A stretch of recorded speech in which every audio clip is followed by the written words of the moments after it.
All right. Sorry, boy. Longest intro ever. No, it's because this. The best callback, Toby, when you could be like, "But I'm not a rapper."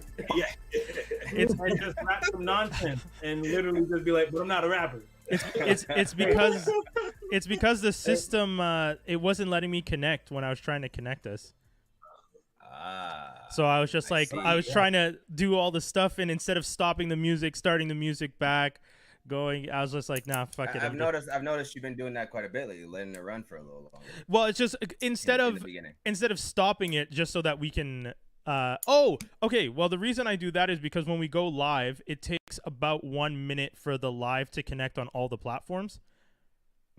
So instead of like, I can't really time that. It just kind of takes that long. Unfortunately, I don't know why, but so that's what I do when I just wait until I actually see it connecting to all the different platforms, and then I put us on, so that in the meantime, people are just listening to the wonderful, beautiful introduction that was produced and made by Skin Deep and Abstract. Yeah. There we go. Do we need an update, or are we keeping this for life? I mean, you guys said you were going to work on something, so I don't like change though. I hate when niggas turn around and like. I don't like change. I hate change. I'm an old man. And then you change up the song. Yeah, that's true. That's true. It'll sound different now because we make perfect theme music, and then the motherfucker changes the song, and you're like, "Why'd you do that?" You're referring to Sam Power? Yeah. I was gonna say what. I was like, what show did that pissed everybody off so bad? I'm referring to 50 Cent and Power. I'm referring to Stone Cold Steve Austin when he went heel. I'm referring to The Rock like 9 times. I'm referring to Jericho when he went away and came back. What'd he do that for? I'm referring to Triple H. Yeah, but you gotta admit the first version of The Rock. Do you smell what The Rock is cooking? Was so bad. It's not as good as If You Smell What The Rock. Actually, that's a better one. When you said, "Do you smell what The Rock is cooking?" and it got into the high, like the full string version before he switched to "If You Smell," that was the sweet spot to me. That was my sweet spot. Okay. But I think the one I said is the one everyone remembers. I was gonna say. I have nothing to offer when it comes to wrestling talk again, other than we don't want to start that conversation again because it always derails into Dave and Skinny getting mad at me explaining I don't believe in K-Fab, you guys telling me K-Fab is the future, me saying okay, then everyone people are getting at me. And anyone else listening to us right now cares about wrestling. That's what you do, surprised. See, I knew. And Devin do. I knew they were gonna do that. Yeah. Okay. Yo, we got Brandon in the stewed, or on the live chat. Dude. My fucking boiling ass room. That's right. Oh no. Yeah, I turned off the fan, but I still have my AC running. Thankfully, it's now a ductless, like, quiet model, so I can leave it on. Remember when we used to do it at the old place, and we had to close the door to the room, and we'd be like sweating.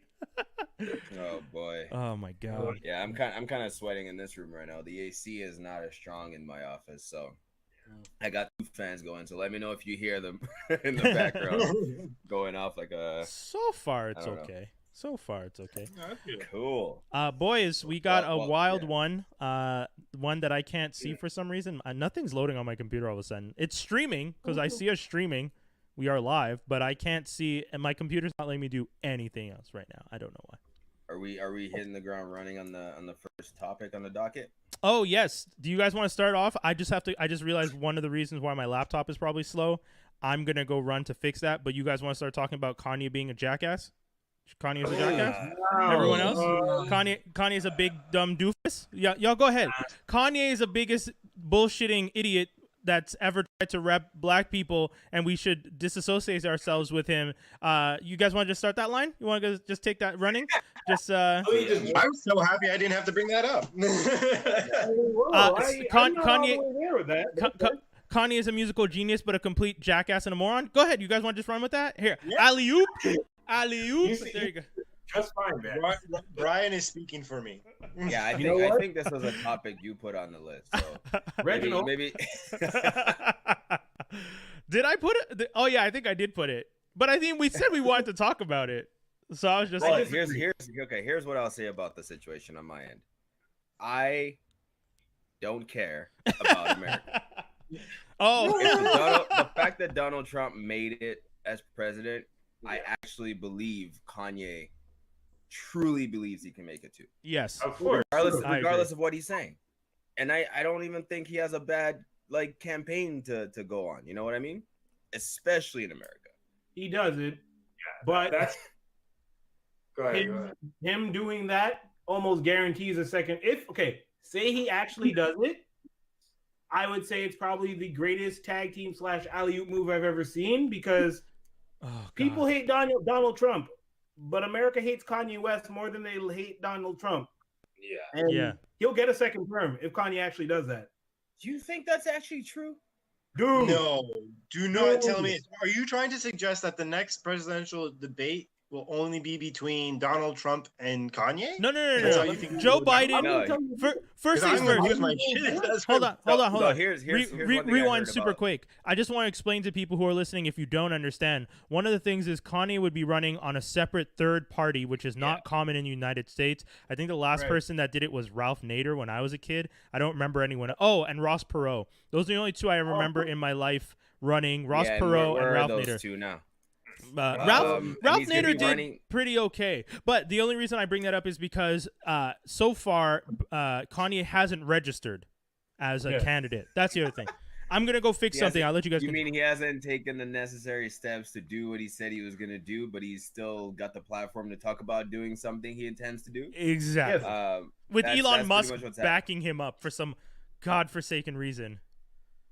I mean, when I say we don't care about America, I obviously care, but at the same time, in terms of their politics and how messed up everything is there, we have our own issues here in Canada, but it's even far more like divided over there. I don't know. I honestly don't know. At one point, it was The Rock. I would prefer The Rock being president.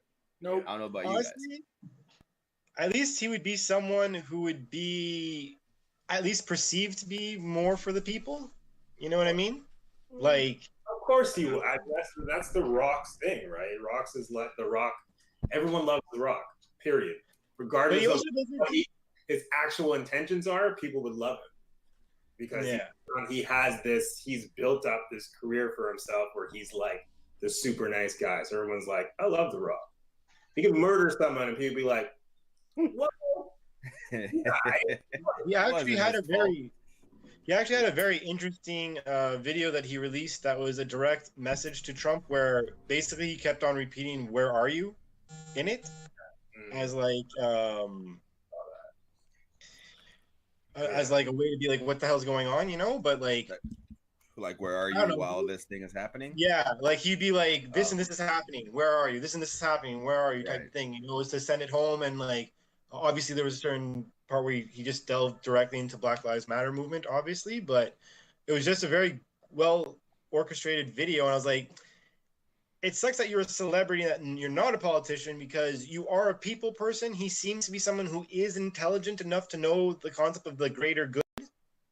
Not saying he's not ever selfish or anything like that, but wait, I missed the first part. Than what I've heard so far. I did have to run away. Who are you guys talking about? What's that? Who are you guys talking about? I did have to run really quick. We switched off of Kanye because we don't care to talk about Kanye. Oh, Kanye. Wait, who are you guys talking about? I do. We're talking about The Rock. We're talking about The Rock. Wait, but The Rock's not running.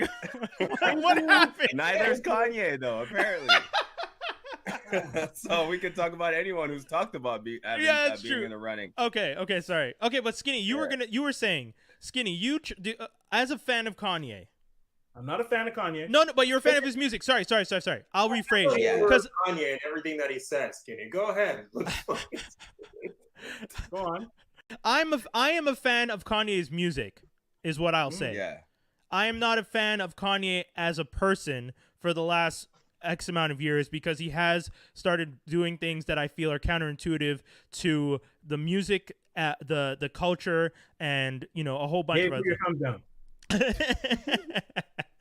I will say this.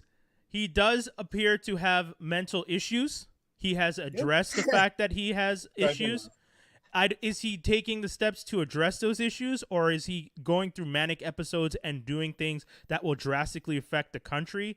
That's one of the things that I think is dangerous. Kanye has a big enough platform that a manic episode from Kanye can affect millions of people, and that's the part that DMX. We don't take everything he says seriously. But I don't think anyone's taking Kanye seriously right now. Sorry, Brandon. But actually, what were you? They also didn't take Donald Trump seriously. Look what happened. I for sure did not believe when Trump was running. I was like, okay, no one seriously. I mean, at least people outside America didn't. And then what happened? And to say, I mean, this might be controversial, but I'm like, I don't know, 85% sure that Trump also has like issues as well, like mental health issues. I think so too. Like for sure, like he's just. I think he's like I don't know what it is, but he suffers from narcissism. He has. There's actually a book coming out from Mary Trump. I'm not sure exactly what her relation is to him, but in her book, she actually describes that he had some form of learning disability and kind of cheated his way through university because of it. And because of that, wait, quick, whose phone is vibrating? Dave, is that you? Someone make sure their phone is off vibrate, please. Sorry. Or at least turn your notifications off. Tell your girlfriend you're doing your podcast. Jesus, this man gets a woman in his life. He can't have 10 It's actually seconds. our notifications that's doing it. Yeah. Just mute them, bro. Yeah. What were we talking about? I'm working on it. Think about the book. There's a book. Yeah, sorry. Oh, yeah. So So in the book, she mentions that he has some form of learning disability, and when you stop learning at a certain age or a certain point, and you kept on quote unquote winning by thinking in the same manner, it becomes hard to have an open mind and keep learning. You know what I mean? Yeah. And that's where we're at right now. You see it in his behavior. You see it in the things he says. He has no regard because the way he's been closed off has always worked. He's just always been too powerful for the kind of person he is. Well, that's the thing. When your dad, who was it? Someone gave him $1 million to start his own company. He's always talking about how he's a self-made man. It's just like, homie, your dad gave you $1 million for your first business. You failed multiple times. Your friends have bailed you out because your friends, for some reason, see you fail and think, you know what? I'm gonna invest with that guy. Since we're on that topic about self-made, though, here's the thing. Yeah. If you, Brian, ended up having kids, for example, in this reality, and you were rich in this reality, and you wanted to set your kids up, and you give them each $500,000 to sort of, hey, take this, go out there and make something of it. You can't get anything else, but this is something that gets you out the door. And then your kid goes out and takes your 500, flips it, and turns it into $100 million over the next 10 years. Yeah. Is that not kind of self-made? No. I don't consider getting $500,000 as your start self-made. I was leg up. Thank you, skinny. Yeah. So what would you call that? Now keep in mind everyone's humble in this. So your kid is now being interviewed for being in the Forbes magazine top 120 over whatever the friggin' lists are these days, and they're asking him, how did you make your fortune? And and he starts it off by saying, I'm a self-made man, blah, blah, blah, blah, blah. And you as the dad or the relative is sitting there like, what would you, like, what do you... Well, but here's the thing. Okay, but how would you view that kid? You jumped into a good subject. If you are given $500,000, if you're given $100,000 as a down payment, I'm not gonna say that that's self-made, because you did not make the $100,000. But did you flip the 100? You did it. Yeah, but you working and building off of the $100,000? In that case, I would say just acknowledge, like, I'd like to say I'm a self-made. I did get a leg up. I did get a boost from the start. Because self-made. But I didn't sit down on my ass and do nothing with it and spend it all. I actually made some investments or built something out of it. So, but that's still an acknowledgement that you got something and moved along with it, and you were smart with it. So what it comes down to is humility. Yeah, I would say it's important to acknowledge the fact that getting 100,000, getting 250, getting 500, getting $1 million is a big leg up. I think no matter what, I mean, because we know there are self-made millionaires who actually started with nothing and built businesses and made millions. Like, I don't know. Maybe someone can tell me about the guy that's associated with us, Freddie Figures, who gave who was nice enough to donate the TVs and the cell phones and stuff like that when he did the giveaways with Wizzy. Yeah. You hear that guy's story. He's like a homeless kid who gets raised and starts to develop patents and starts registering patents, making money. That's self-made. To me, that's self-made. Donald Trump getting $1 million and saying he's self-made.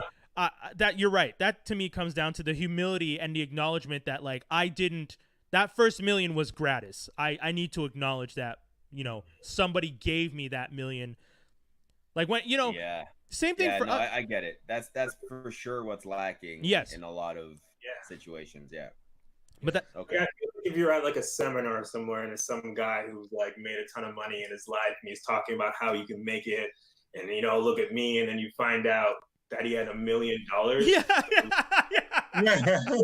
Dude, that's like, thank you. Like, and that's cheating. That's not, I mean, it's not cheating.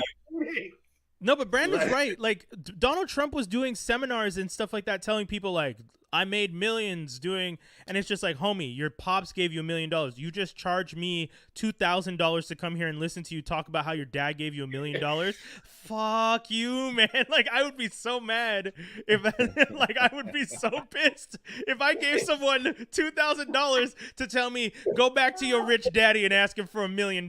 That's how you need to start. Yeah. Wow. Ah, damn. Oh my God. Well, enough about Kanye because we talked about him for like 2 seconds. Forget Kanye. We were supposed to talk about voice actors. Yeah, I kind of wanted to touch on what you guys thought about all these voice actors quitting playing black characters or characters of a color. Well, you guys have seen me. All these. What actually are the black ones quitting other roles too, or is it just? No, it's just the white guys. Some of you guys have seen some of my posts. If you guys follow me on social media, I even did a Not a Journalist episode about it. So for me, it's super. I'll say it super quickly. Jenny Slate, when she left the show, I believe that she left it with a good intention in her heart. But I think the reason she left it and what she said afterwards was wrong. I don't think that it should be black characters should only be voiced by black actors. I think that is a segregation mentality, and I think it's very dangerous. There have been a lot of. It comes down to properly representing the people that you're portraying. Yes. Yeah. Sorry, Jenny girl called it symbiote. Yes. Yeah. That's a good example. That's a really good example. Oh shit! Aren't you the chick that called it symbiote? Yes. Yo, that might have to be the title. You know how badly she messed up that they cut her out of like 90% of the movie after that? Yeah, because she was fucking up. Yeah, but she was all over the trailers. Was that Brandon? I'm like, that's for sure not her fault. No, because someone told her. No, someone should have just went up and did like it didn't be. The director was probably like, well, I don't know, it sounds about right. And then like,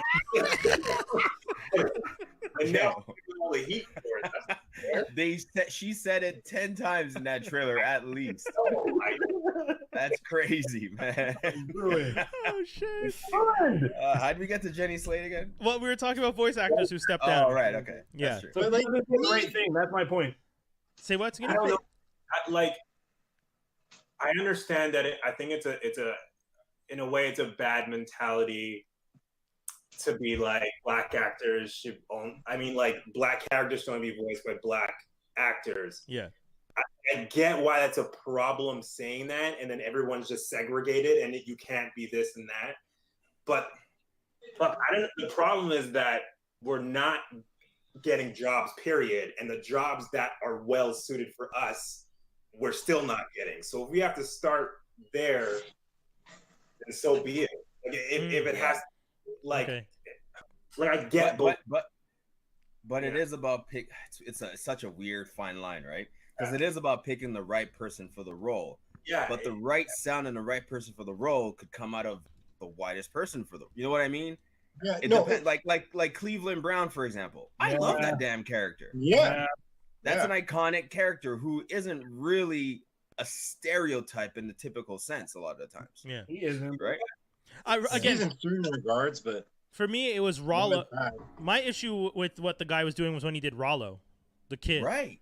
That character was stereotypical. Is Rollo even on the show anymore? Where did that whole family go? What that Cleveland show's been done for. I know, but where did the family that was on Cleveland show? They're all in Quahog. They're just not used as often. It was more like they're just bringing back Cleveland because everyone liked Cleveland, and they're like, we'll use the other characters as like back fillers for like big scenes and things that make sense, you know? Oh, yeah. Okay. But for me, again, iconic characters that have been in the ether for a long time. There's no need for you to quit it because now someone else is gonna do it and they won't sound the same. Yeah, there's just no need. Apu and those kinds of characters because of how stereotypical they were. I agree with stopping those.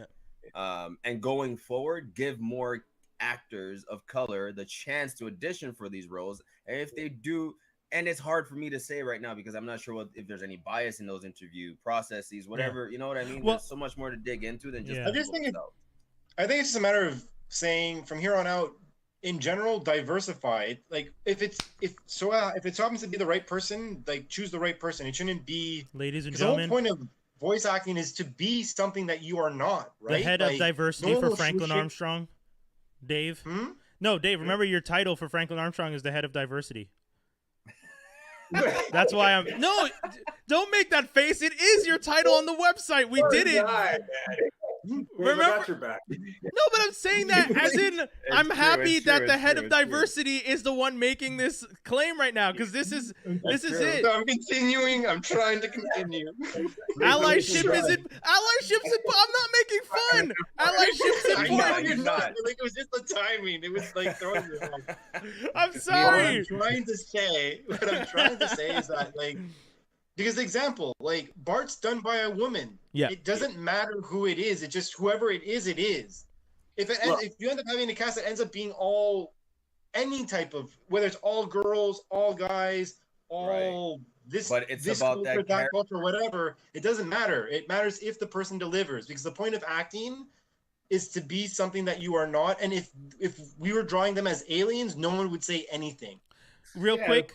Jay, super quick. Jay Grizz said, fuck Cleveland. No black people watch that damn show. Come on, son. Hey, no. Hey, I watched it, man. I watched it for a little bit, man. I watched it for a little bit. It had some funny moments. Not bad.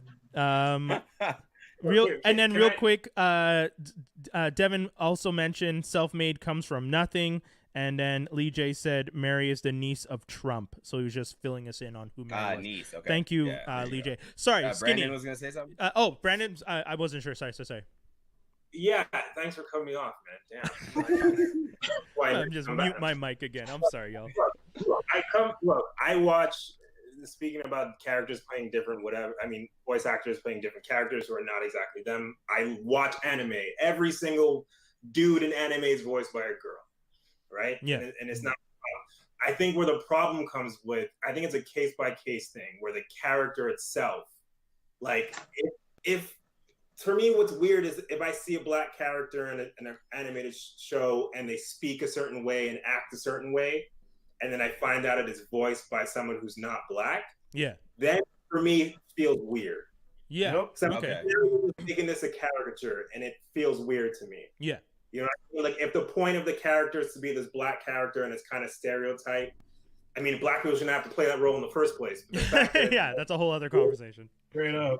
Whole other conversation. But the fact that it's a white character and there's like, it feels really, really weird to me. Interesting. So where do you draw the line? Like, what is it then, right?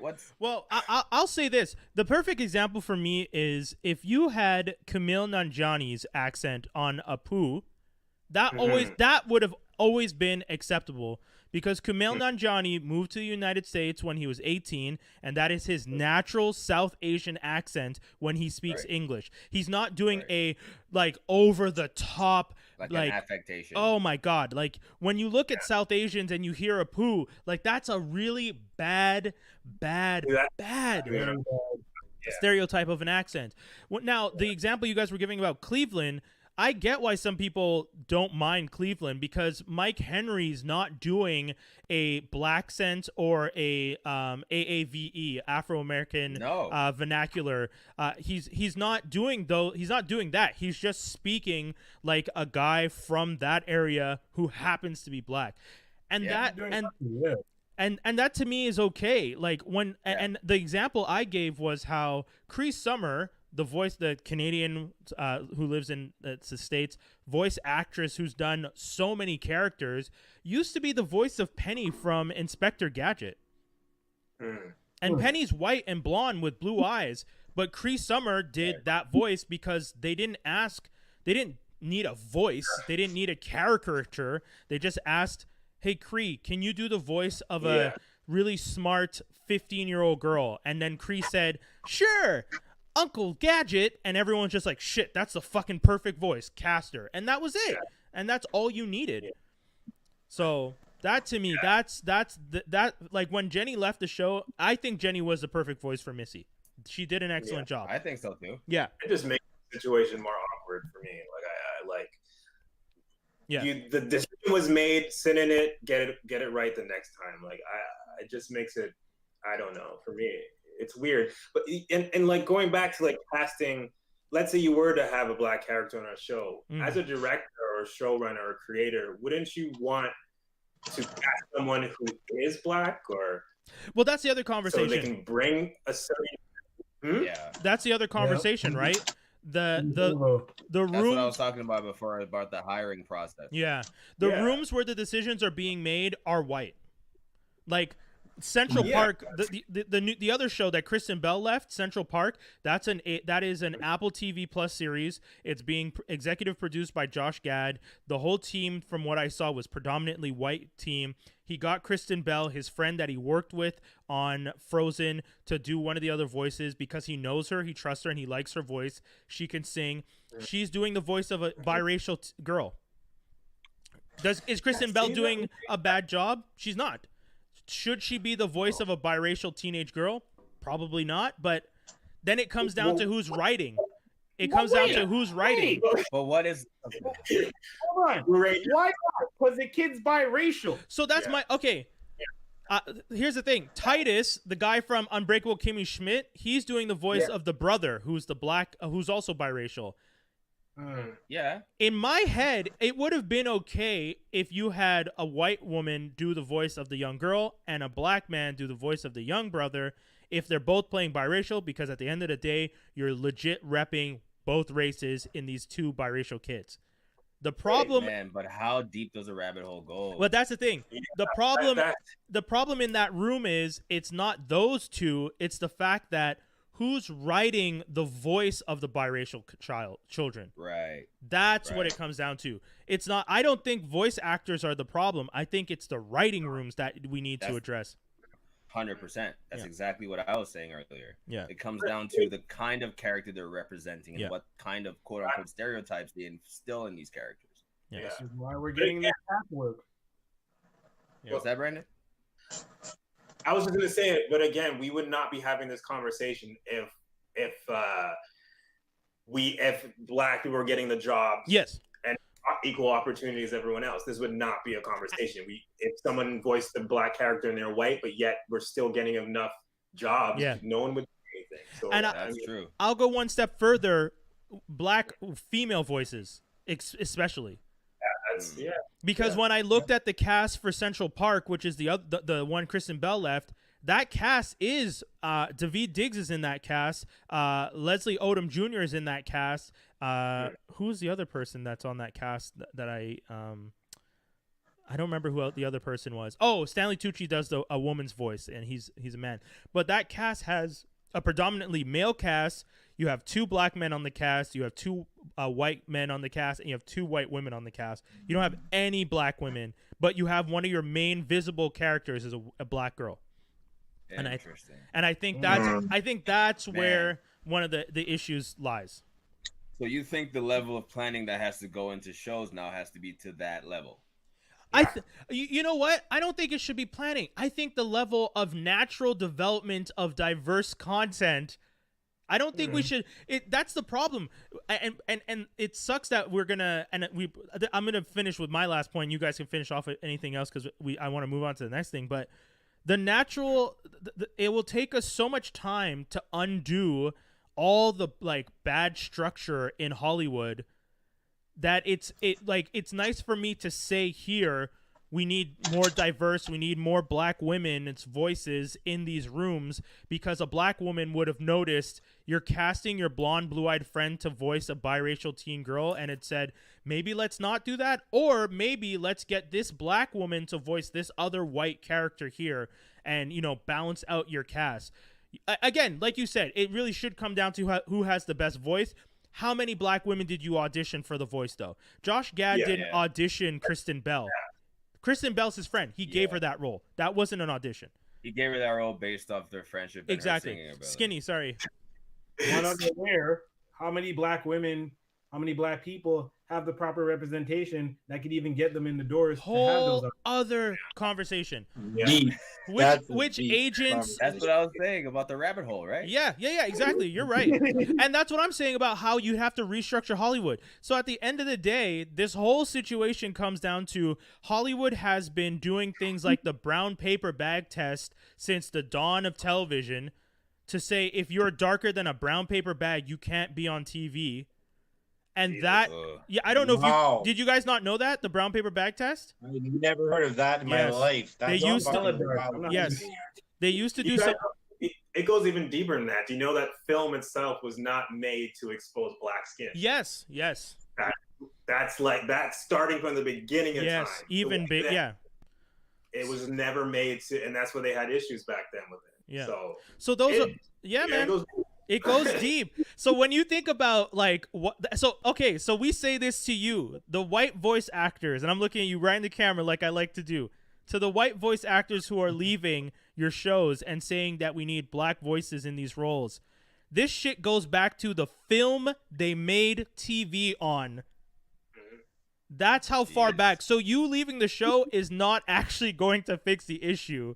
We need to address far bigger things, and we appreciate the thought, but at the end of the day, be mindful that by doing this, you might be creating a segregation, and that's even worse. Interesting. Someone else actually pointed out James Avery voicing Shredder was probably something that shouldn't have been too. Again though, not shouldn't have been. That was fine. He did an excellent job. I mean, is Shredder, does Shredder talk in like a stereotypical Japanese? I don't remember Shredder being like, not at all. Yeah, I was gonna do the accent for a second, and I paused and was like, maybe don't do it, Brian. But you know what I'm saying? Like, I don't remember Shredder ever being like a bad stereotypical accent. But it's basically based on the heritage, right? That's what we're talking about here. But that's my thing. If Shredder is a Japanese man who grew up or moved to the States and doesn't have his accent anymore because he naturally lost it or was embarrassed about it because he came to America and was made fun of it and got rid of it. Shredder. Shredder sitting in a classroom. Mr. Shredder-san, can you please repeat this sentence? I just get here. The little boy walked down the road. The little boy. Whoa, no. Okay, I'm going to stop. But yeah, man. Imagine, because that's the thing. If you go deep and Shredder lost the accent, then you can have James Avery do the accent, and it's not a problem. Yeah, I guess that's true. Like on a very last note, like I just want to say that we should also. I don't think it'll be good for us to also bash the actors who are not bash. No, never. No. Out of the actors who are trying. Not at all. Yeah. You know, to trying to fix the problem, even though in the end maybe it won't do anything, but it's. Because then people are going to be like, well, I tried to do this, and if we try, we still get bashed anyway, so then fuck it. Facts. So I just they have the right idea. It's just a little misguided, and I think they should have spoken to people of color before making these sort of decisions. Yes. Thank you, guys. Yeah, this was that was a fun. We even got the comment from Lee J. That was an in-depth conversation. Thank you. Yeah, I'm happy that we had this conversation. Because this is a serious subject that, we like to usually joke around with stuff, but I feel like we had some serious things to consider with it. We got the next segment, ladies and gentlemen. View the right thing on Geektastic Cypher. View the right thing. Bong. We're going to be starting it off with Brandon. Brandon, we usually only do one show, but you're a guest and we haven't had you in a minute, so we'll let you. No. If you can do all three in your time frame, then it's all good. I have really quickly, I'm just going to name them.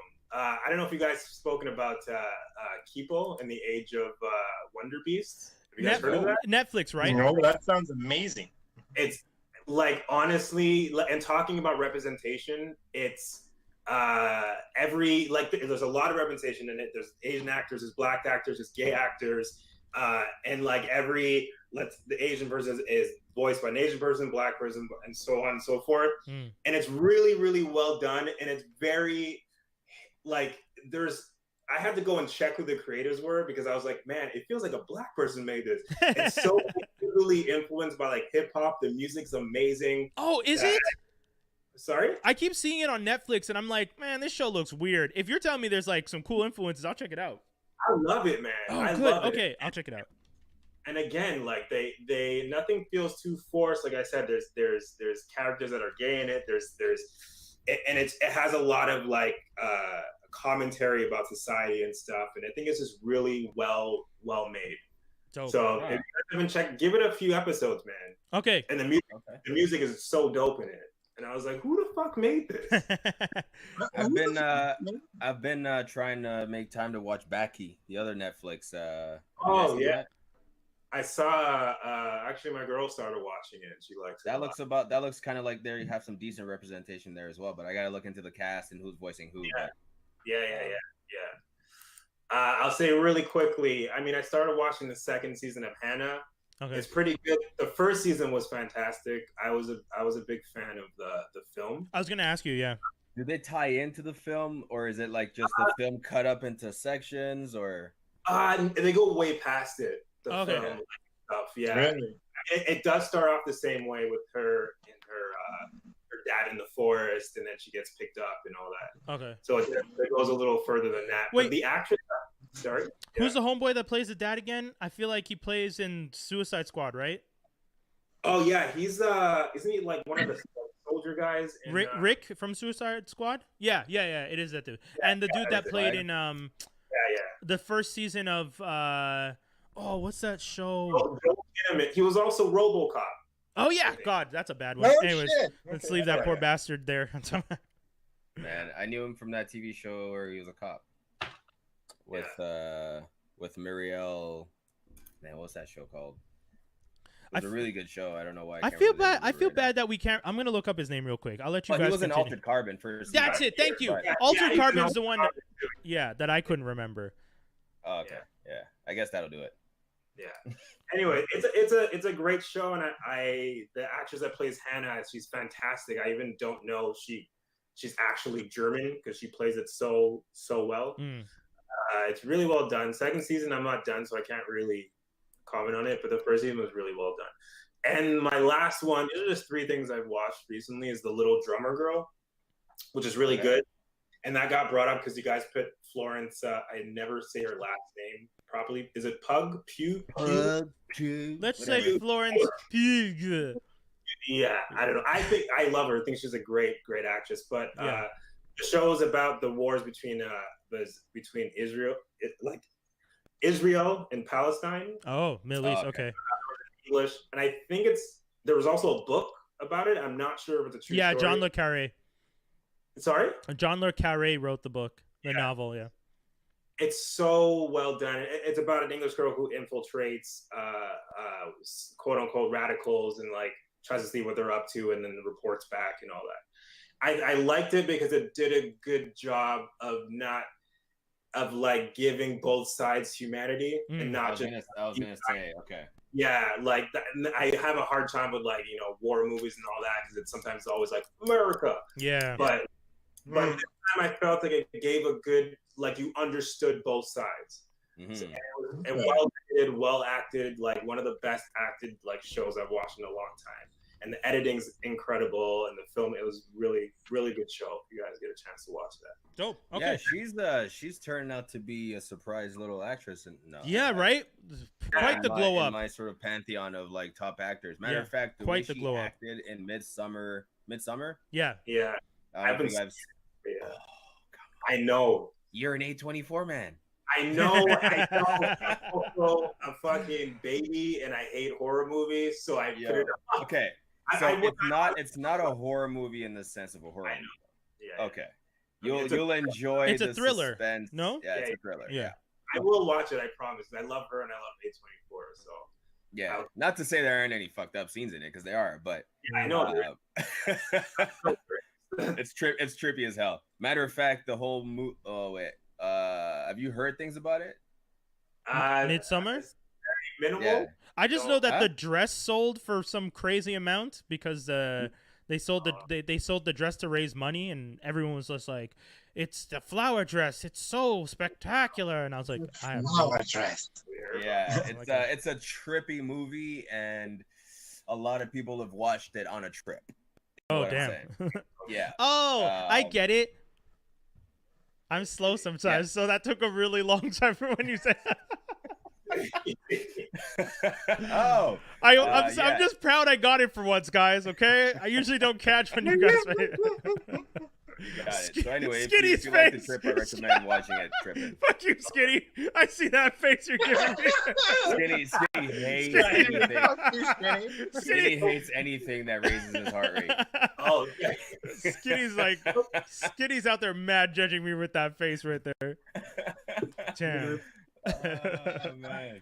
Little Drummer Girl. I'm gonna favorite that. I'm gonna check it out. Yeah, I'm gonna check that. Yeah, man. Brandon, thank you for those suggestions because I've been looking for stuff. I started watching Ragnarok on Netflix because I wanted to watch that for a minute, and I kept skipping it because I was just like, "There's got to be something more interesting." And now that I know that Kipo's there, I'm gonna put Ragnarok on the back burner again, maybe. Give it a shot. Also, watch She-Ra too if you guys have been watching. Oh yeah. I watched She-Ra. Yeah, I haven't spoken about it since last time, but yes, I agree. Definitely a show worth watching. I think it was great, but I didn't watch and keep Ragnarok on top of your list, man. It's good. Yeah, it is pretty good. Yeah, so far it's pretty good. Dave, you wrote Stargirl. I know you said that you're okay to talk about it next week, but I'm actually okay to talk about it for like let's give it 3 minutes. Let's see how. I get it. Me what and I'm you. saying about this is the following. Okay. I thought you were gonna let me go. Sorry. No, go ahead. No. What I'm gonna say is this: the show has done the following consistently, which is pretty impressive. First and foremost, the graphics have not faltered at all compared to the first show. Yeah, FX first episode. It was like really, really good. Although they did it fast, they actually got the Justice League and the the American Justice Society or whatever it is. Justice Society of America. Society of America, and like the villain team is escaping me right now. What is it? Icicle? The evil team's name. Injustice Society. Injustice Society. That's what I was looking for.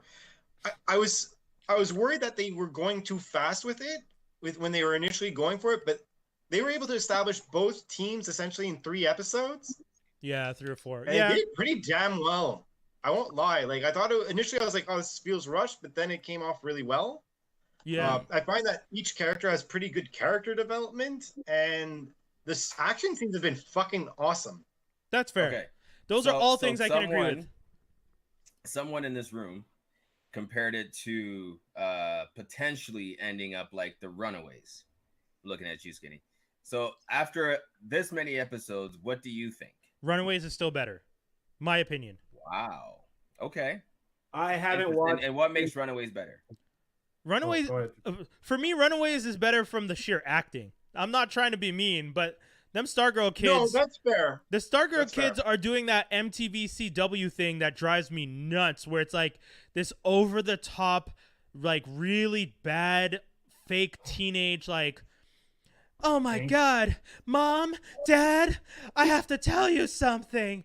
And then like the music cue cuts in, and it's like the song that's playing pops up at the bottom, undecided by Boo Boo LaFoo. Like you're like, what the fuck am I watching? Like it just that CW MTV teen drama thing that they do is too heavy, and I feel like the actors. I would say that's heavy compared to other CW shows, though. I mean, Arrow was way if we're comparing it to any of those. This is leaps and bounds. I would say this show is worse for doing the teen thing because it's teens. The other CW shows do a lot of the music cue stuff, but they know the characters are adults, so they kind of do the soap opera type thing of like, you know, like it's like a soap opera. But the teen dramas aren't soap operas. They're doing that really cheesy MTV teen drama show stuff. They are, man. The last episode I watched, which was like, so the last 2 episodes I watched, at the end of the first episode, she gets completely fucked up by the popular kid in school. Shiv. She's like the daughter of whoever. Yeah, she gets beat up by Shiv. She gets the shit kicked out of her, right? And then the next episode, I thought was actually really well done in the sense of like, they made up an excuse to why she was hurt. Yeah. They didn't make it seem like as if, oh, she just got a few bruises. She ended up going to the hospital and whole stuff. thing, Dave. They had to cover it up, huh? I agree with everything you're saying. I'm not saying that the writing and situation and the mise en scène isn't good. Don't get me wrong. You're right there. I'm saying it's the layering of that with like her in the hospital and her mom walking into the room, standard moment. Them adding a really cheesy pop song underneath that and her turning to her mom with that kind of like, Mom, I'm really sorry that I got into a car accident and I was driving for the first time. And then the mom walking out of the room and being like, you took her driving at night? She's so young. And then Luke or Owen, I never remember which one, is like, I know. And the dad's always a bumbling idiot. It's just like, I know.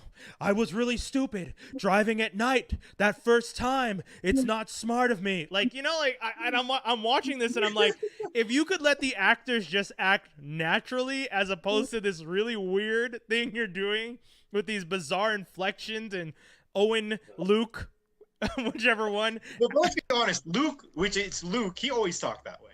Yeah, always. That's before CW started. That's how that family acts. Yes. Wow. But that was so good. That was so good. Don't get me. You know what, guys? You're right. Like but essentially that's the difference. I don't want the what's the movie he does with Will Ferrell where they start a frat? Oh, that's cool. Old school. I don't want the guy from Old School as the dad, is what I'm saying. Like, that's not, you know what I mean?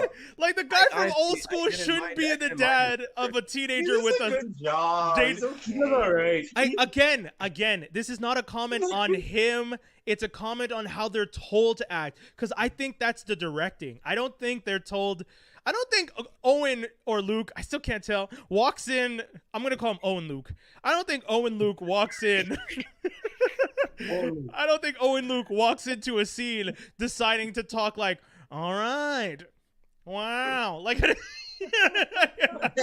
think he does. I really think he does. Do more of what you did in Old School. And that movie with the dog, Marley and Me. Oh, that was my brother. Yeah, do that. Do your brother and Marley and Me. Oh, my God. Okay, sorry. We went longer than we were supposed to. But yes, that was my take. I don't mind. Another thing that was dope was that Gambit thing that Tobi wants to talk Bong. about. Okay. I'm down to talk about. So, did you guys watch it? It was fucking great. How are fan videos getting everything right compared to maybe better than how Gambit has been perceived on any live action platform, you know and it has been better than many of the. Am I going to be the only one who disagrees? Wait, whoa, Dave. Did you just say it's better than the animated version? Because I will climb through my TV. Some animated versions, because in some animated versions, I was gonna smack you through the TV. So, I love the animated series. The animated series always rules. I'm gonna see if I can find it here, and I'm gonna post the link in one of our comment threads here, so people can actually watch what we're talking about. Yeah. But there's a fan film that came out not too long ago of Gambit. So someone pretty much their own take on what Gambit should be like, or what it should sound like, and how we should act. And Rogue and Magic are in it as well. And I can't remember who else is it. Dude, it is, I think, in terms of attitude for each character, portrayal, the only thing that's a little off is Gambit's accent. Yes. Okay. Yeah, that's something that's really hard to nail down. He just needs a dialect coach. 100%. If that dude gets a dialect coach, he should be in the next fucking movie. I will give you that. Exactly. Yeah. I will give you that. So was that your biggest gripe with it? He did a great job. Yeah, my biggest gripe with it was... Get an accent, get longer hair. Yeah, I don't mind the hair because Gambit has had short hair at some points. My gripe with it was the accent that it drove me a little bit crazy. And then there was something like the beginning and all the way till I remember now. Magic, you do not need to portal as much as you did in the first 2 minutes. She portals into the scene. And I was like, exactly. Sorry, Brandon, what did you say? I was saying I didn't get a chance to watch the whole thing, but that my first two comments were like his accent and her accent was weird. I don't know, his voice was weird. The acting, not to insult anyone, was a little off. But her like using that portal was like, what? Magic doesn't need. She portals in, portals behind him, portals to the side, has him walk over, portals, pushes him through, portals into the room, portals when the boss walks in, portals to go get Rogue, portals. I was like, yo, guys, don't spend the whole budget on this one effect.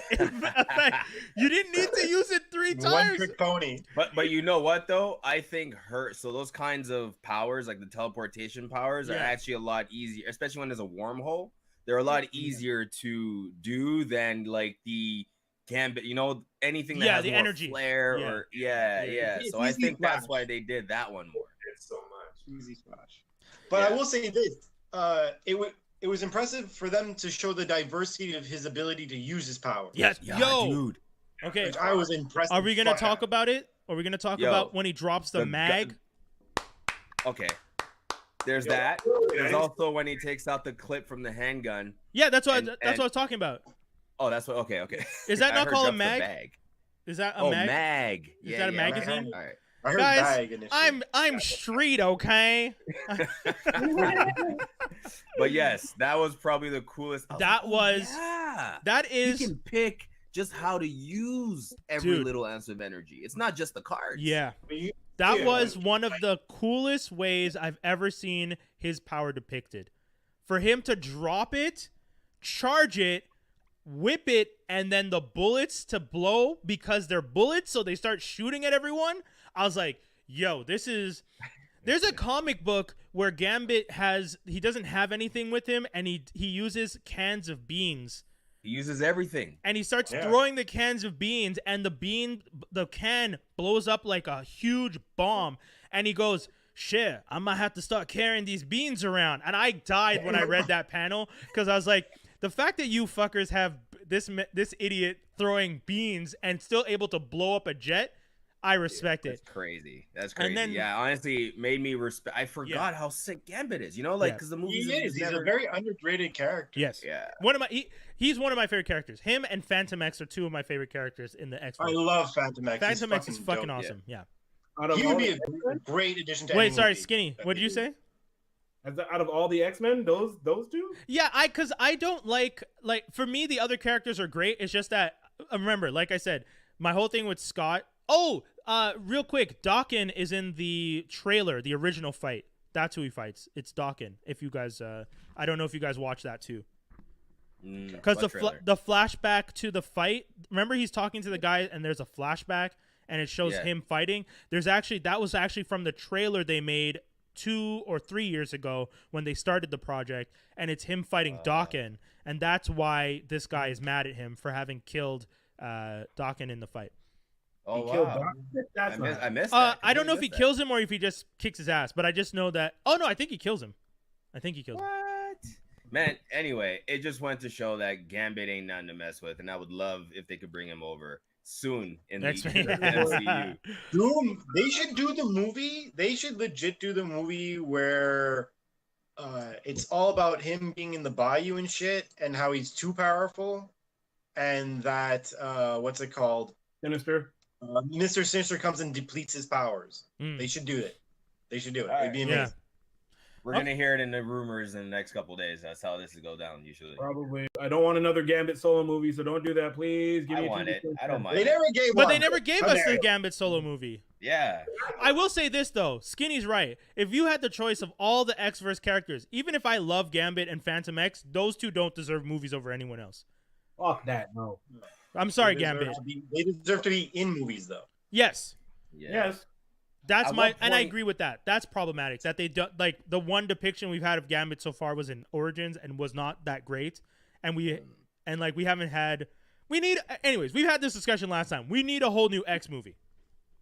No. Yeah. 100%. What else do we have? Speaking of people with powers, I watched Netflix's Warrior Nun. How's that?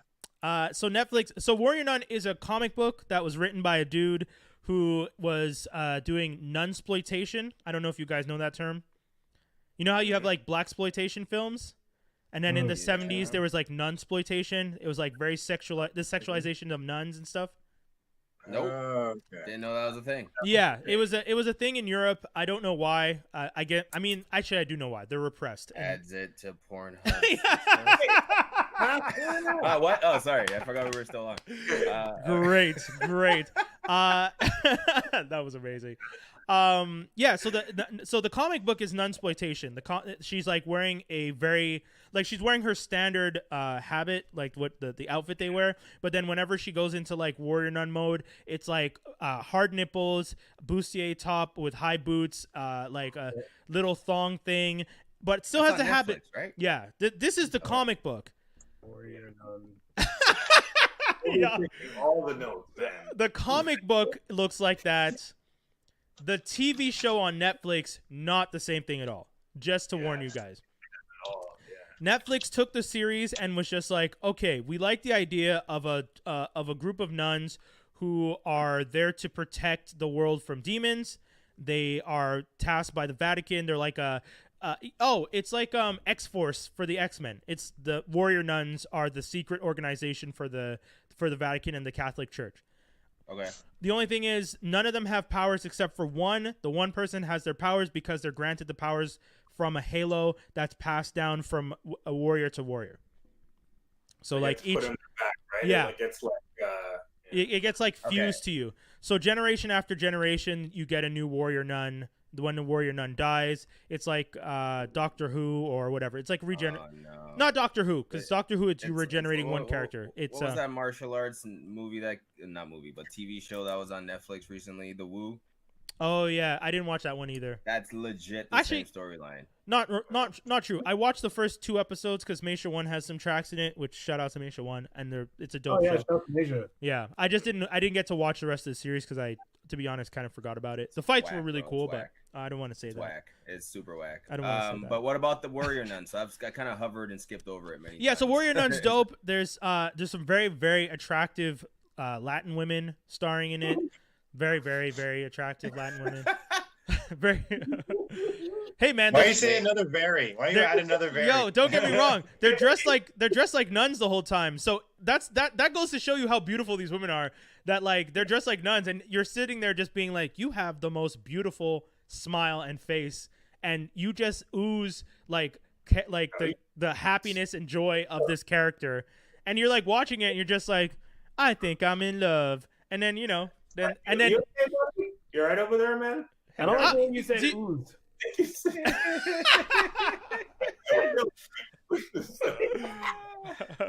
Oh my gosh. I'm not trying to be creepy. I'm just saying that they do a good job in the roles. And it's quite nice. They're quite fetching. Is that the best? What do you want? You know when you're running for PM 10 years from now, they're gonna dig up this episode. Guys, I've actually had friends of mine try and convince me to run in politics because they're just like, Brian, you actually like apply logic to situations and you're able to keep a calm head.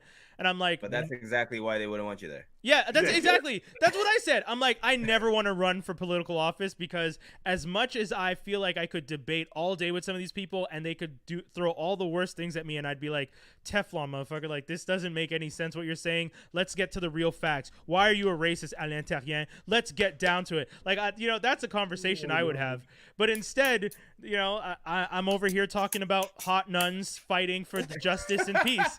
And I'm okay with that. It's a better conversation than you would have with that. Damn right.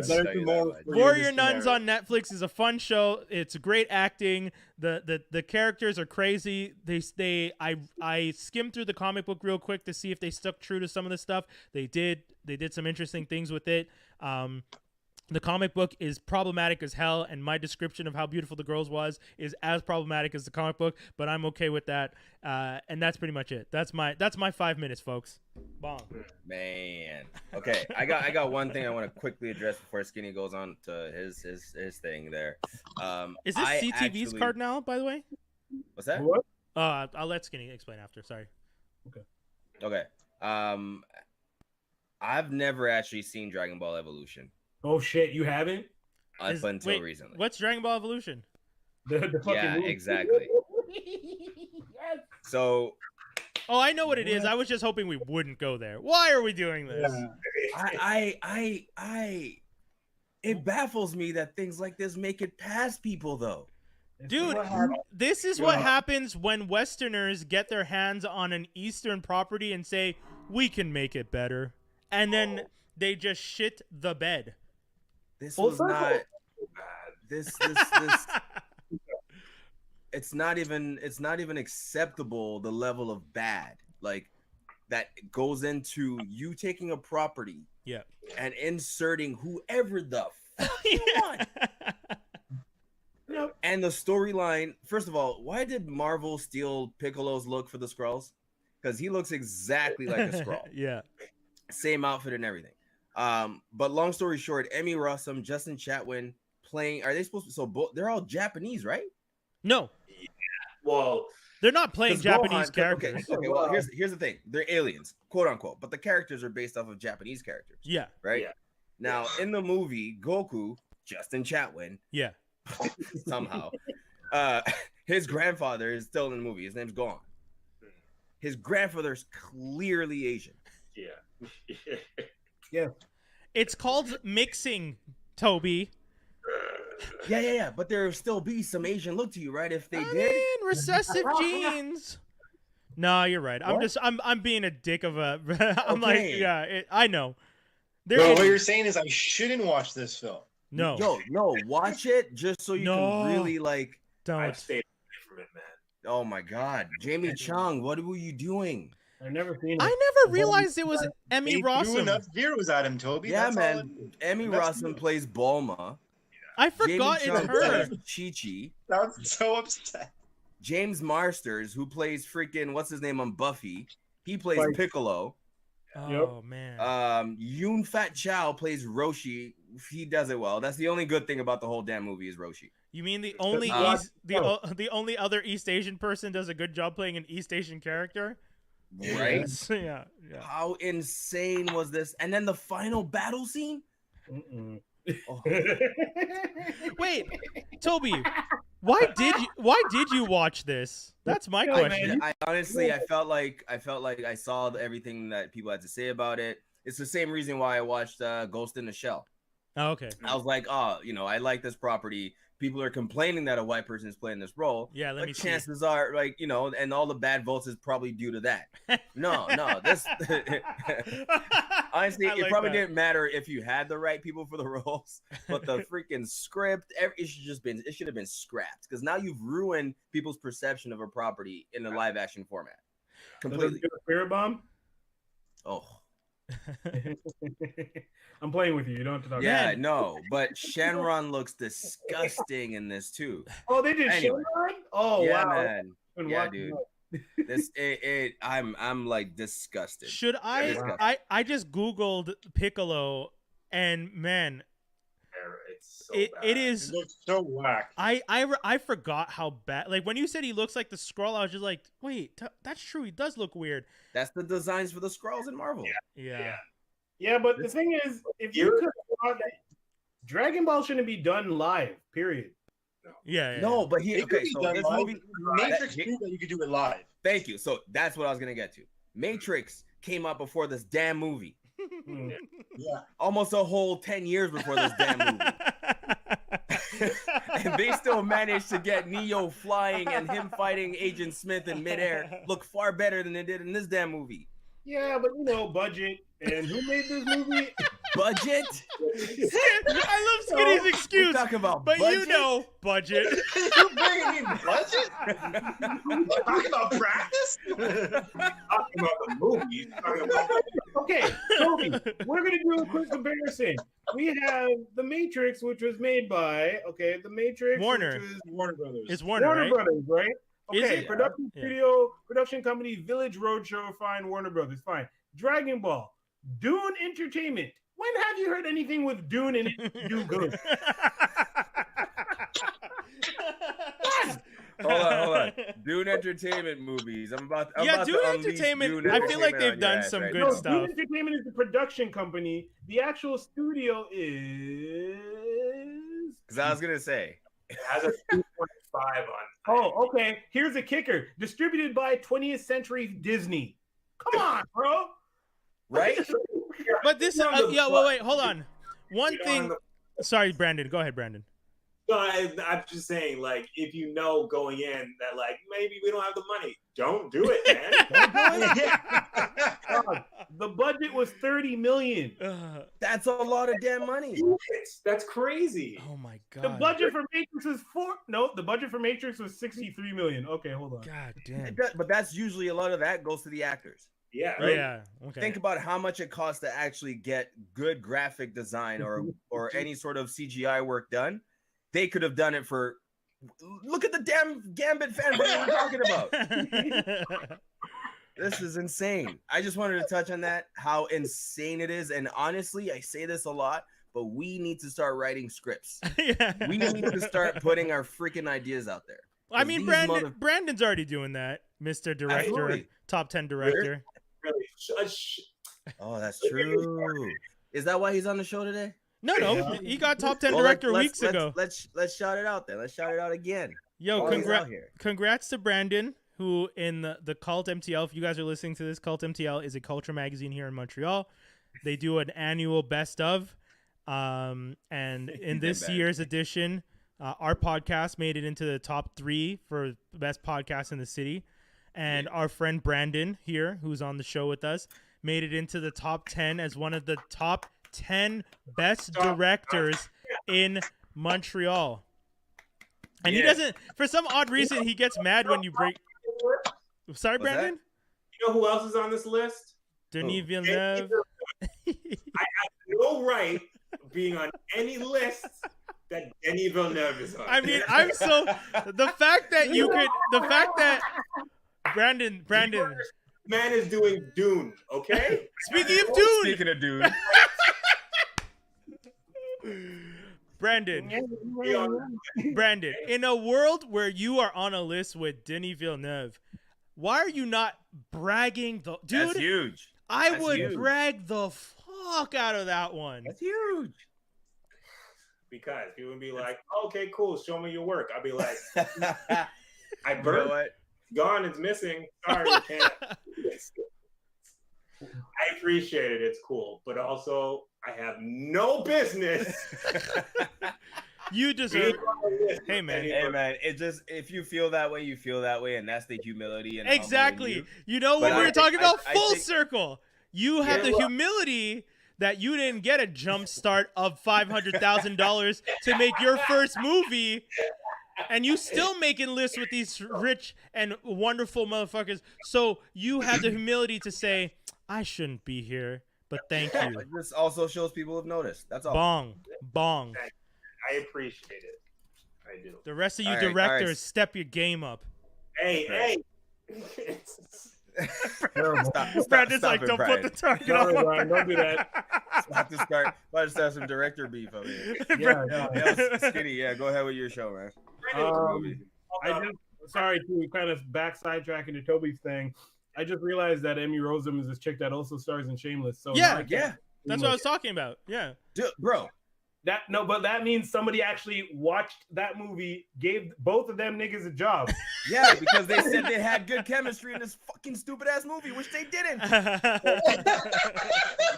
Now I'm never watching this. Dude, no, you have to watch it just for the hell of it. I skipped past a lot. I skipped past a lot.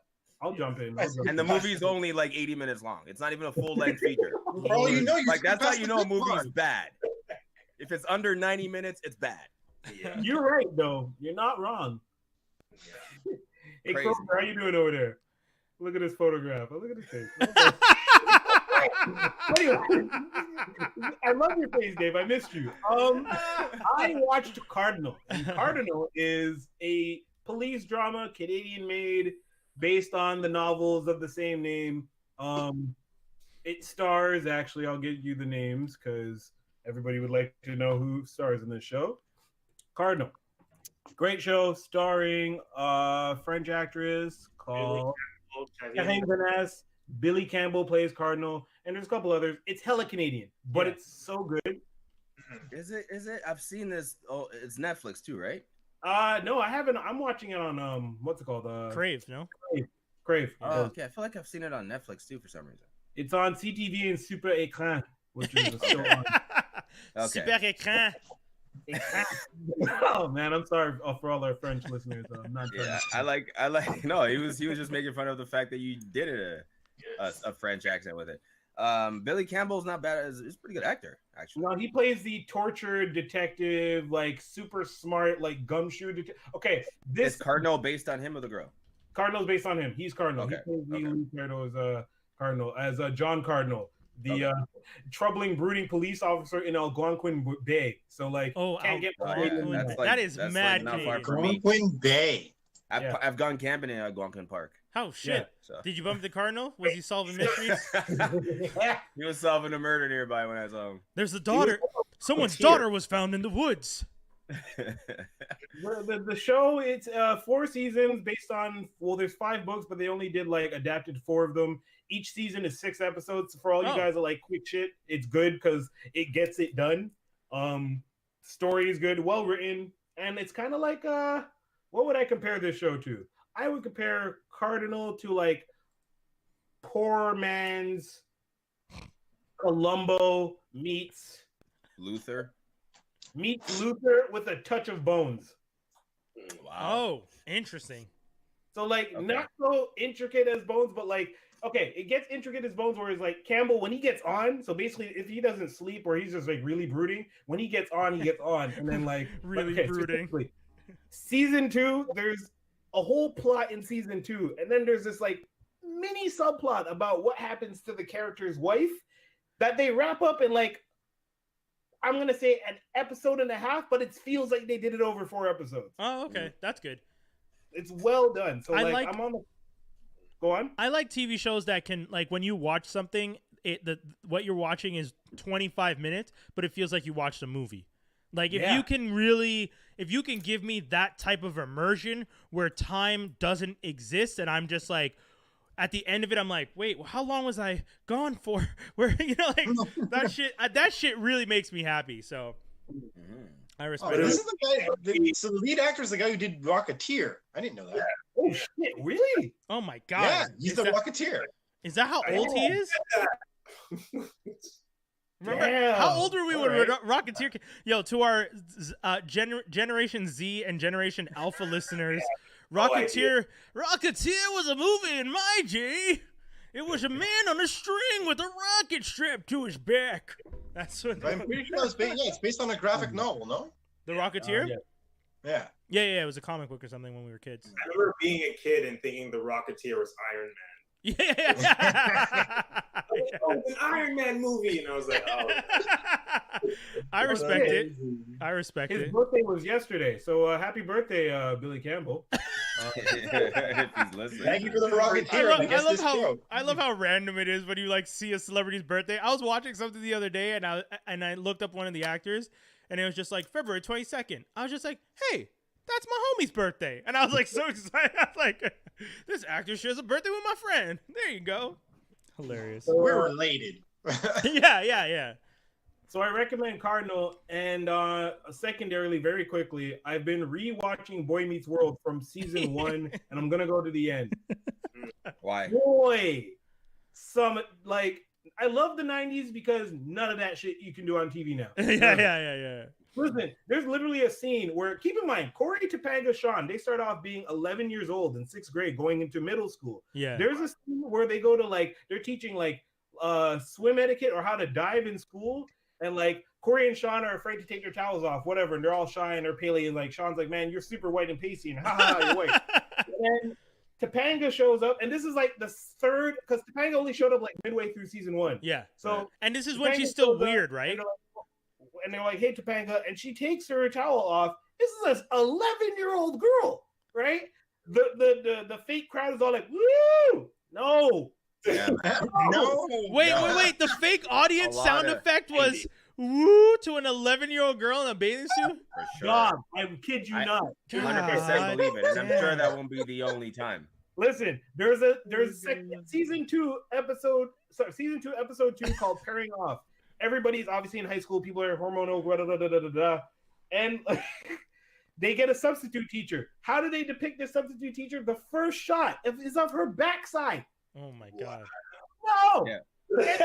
You know what? Hold on. So here's the thing that works in Boy Meets World's favor when it comes to that is that you're supposed to be seeing this from the perspective of a boy meeting and seeing things for the first time or feeling things for the first time. Right. So the audience reactions is almost in reaction to an 11-year-old's mind. Man. That's how Tobi just gave them so much bail. Tobi just gave them the perfect bail. Like, my God, sir. Applause. Legit. Because Dave's right. If you took this to court and you were just like, were you sexualizing children? How do you win that? Tobi walks in. The show was actually from the perspective of a child.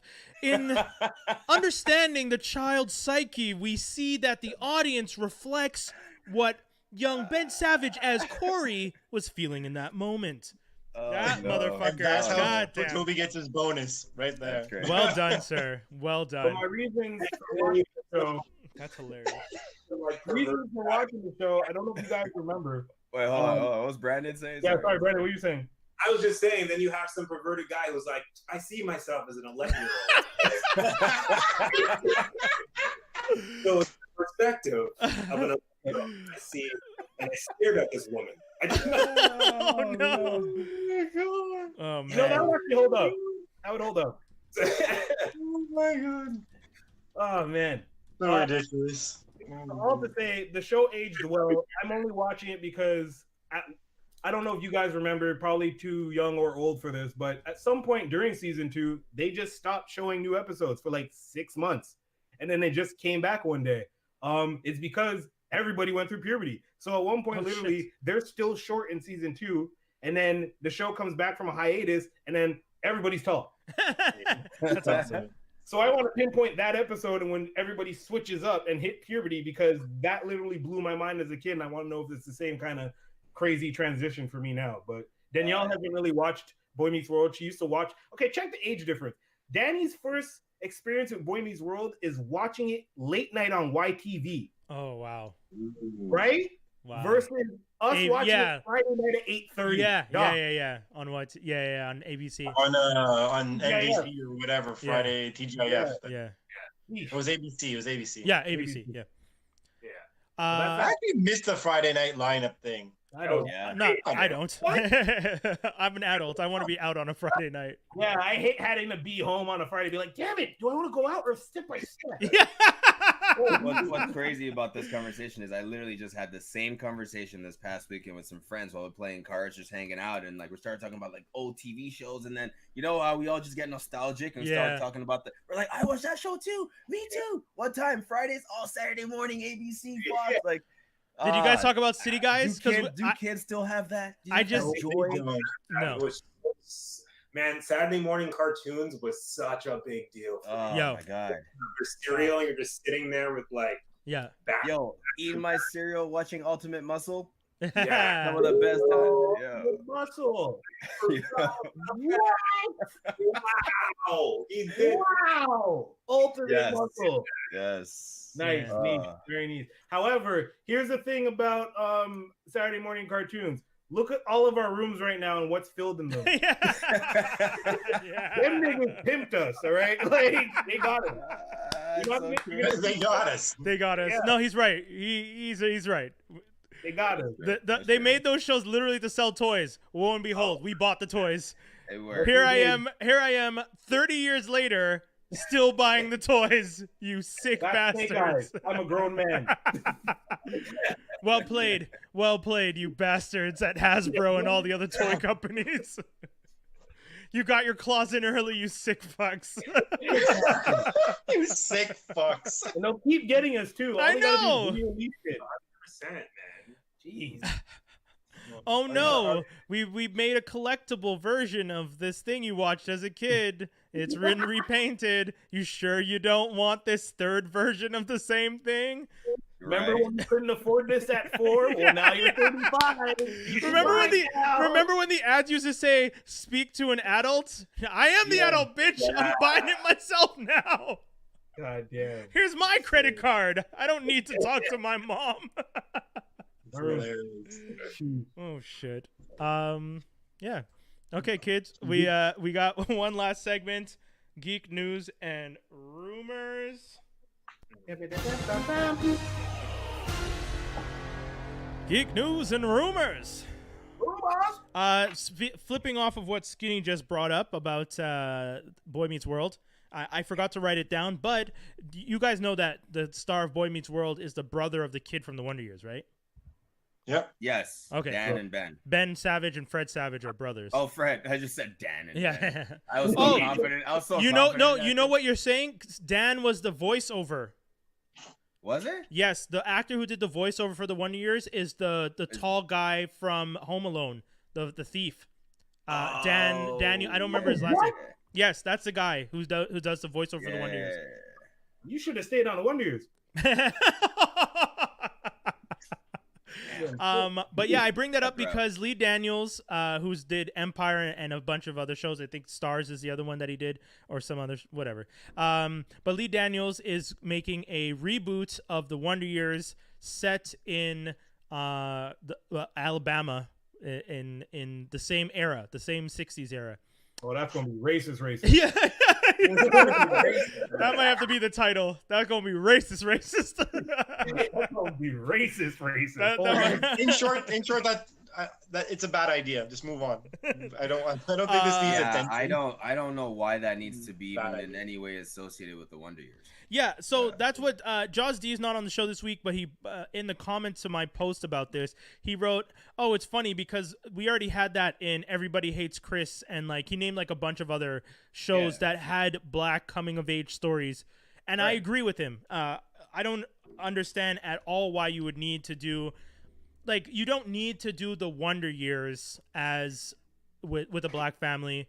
I'm tired of reboots. It's like original ideas. Even if your idea is influenced, even if you're using the archetype of the coming of age story, just do a new coming of age story. Don't link it to something because they always in our heads. We're always going to compare it. We can't avoid it. You named it after the thing that we grew up with and created really strong emotional connections. Winnie Cooper, you're my boo, and I will love you forever. And I don't care whatever they do. It's not gonna work. I'm a Topanga man myself. That's fair. I'm a Winnie Cooper, Ashley Banks, and Kelly from Saved by the Bell. Those are my three. Kelly was Zach's girlfriend? Yeah, Tiffany Amber Thiessen. Yeah, I'm good with Kelly. Kaplowski? Yeah. Kelly I'm Cooper. with Lisa, though. Lisa. No, I'm good. Yeah, Lisa was mad cute, too. Lisa was mad cute, too. Yo, they were cute. I mean, that's the whole point. We were teenagers, and those were cute girls. I mean, there's not much science to that one.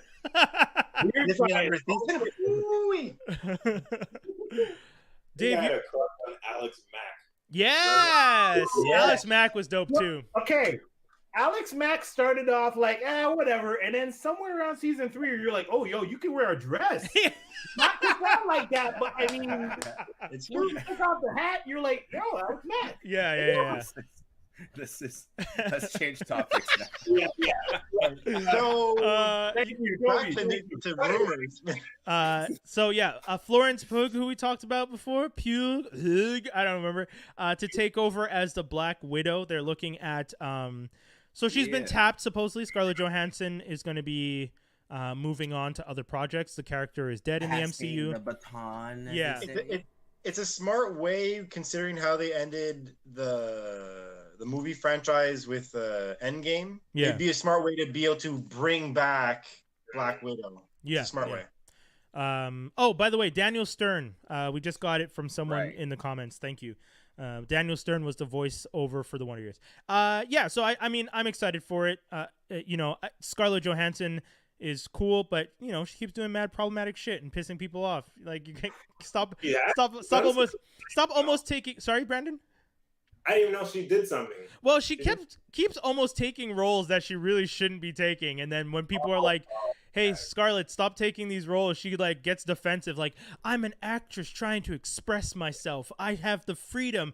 The whole point's to be a different character. It's just like, yeah, ScarJo, you're not getting it. Like, people are telling you for a reason they don't want you to play some of these roles. Same way Halle Berry just stepped down from a role that was a trans character that she was supposed to possibly play. Anyways, stick to the John Wick franchise. She was fine with that. Oh yeah, John Wick's amazing. Halle Berry. I mean, Halle Berry's had her moments.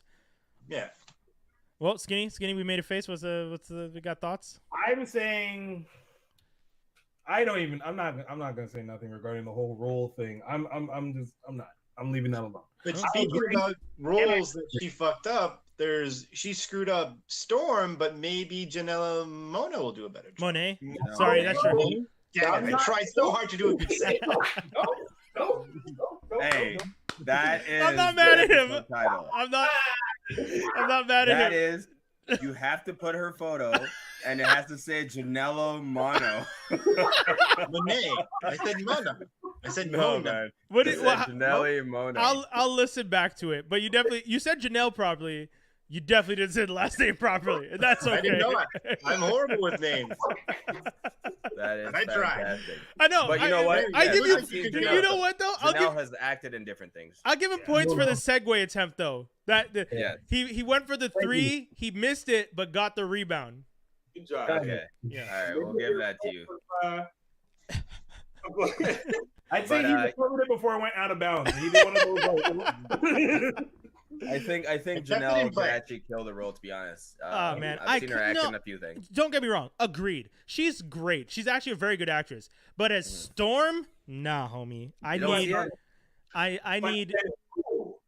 Well, like she's a I don't know. She's a fantastic actress. I'm not scared that she'd do a good job. And again, it may not come down to her. It might come down to direction, man. And Exactly. Like how they approach the character. Listen, no one thought Paul Rudd and Ant-Man would be anything.